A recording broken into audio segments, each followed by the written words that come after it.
America is an addict. The addiction, the pursuit of rights. It may sound a little funny, let me explain a little bit more. Here in America, we have this desire to seek out that which may not be ours already, while we neglect our duties, because as we seek out any addiction, and as we try to gratify whatever craving we have, we always neglect something that we should be doing, which are our duties and responsibilities. Here at BYU, we're not immune to this.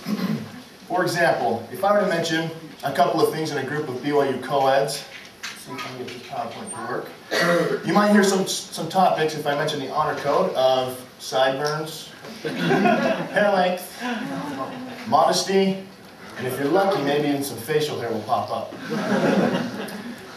But what's important about this is that, as I said before, whenever we call upon a right that we think we might have, we're always neglecting a duty that we need to fulfill.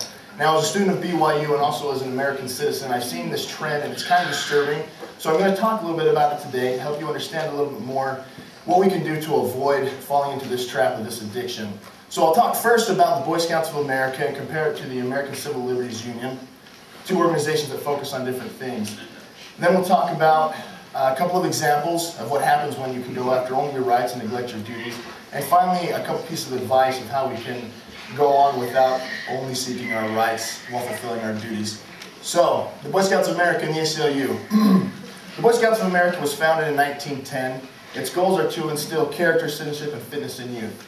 From the Boy Scout Handbook, and for those of you who are Scouts, you might remember the Scout motto, be prepared, the slogan, do a good turn daily, or the oath, on my honor, I will do my best to do my duty to God and my country, to obey the Scout law, to help other people at all times, etc. It's an organization that focuses on duty.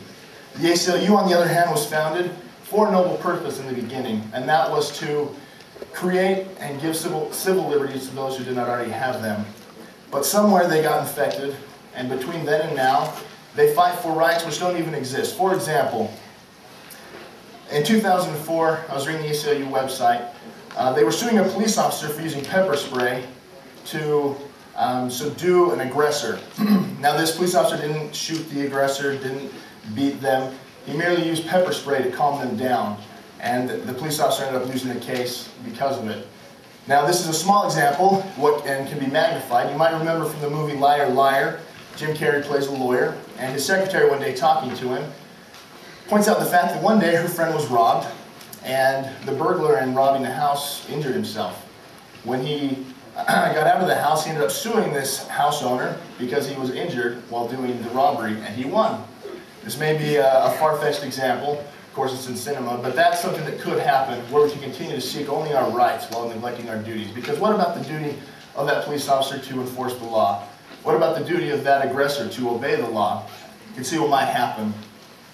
Now, I want to talk also a little bit about what some people have said about this particular problem.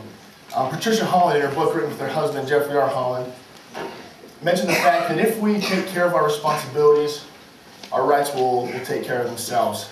And one of my favorite examples of someone doing their duty was from a personal correspondence I had about those who guard the tomb of the unknown soldier in Washington, D.C. Now, since 1930, 24 hours a day, 7 days a week, that tomb has been guarded by some of the finest of American citizens. In 2003, however, Hurricane Isabella came through. They had to evacuate a little bit of Washington, D.C. The White House was let out for a couple of days. And these Marines were out there in the rain and in the wind, and it was finally decided that they'd have to ask them to step inside to get out of the storm. And this is the best part about it. The Marine that was standing there said, in answer to this command, "No way, sir." He knew what his duty was. He wasn't concerned about his rights to be comfortable, to be warm, to be dry. He was concerned about his duty to take care of something that had been going on for a long time. Now, the solution to this addiction, the cure-all pill, if you will, was given by President Kennedy many years ago. Not a lot of us heard it live, but some of us have probably heard it since then. And it's something I want us all to think about as we walk away from this tonight. And there's this quote, "Ask not what your country can do for you, ask what you can do for your country." And as we take that and apply it, we can all cure ourselves of this addiction to rights.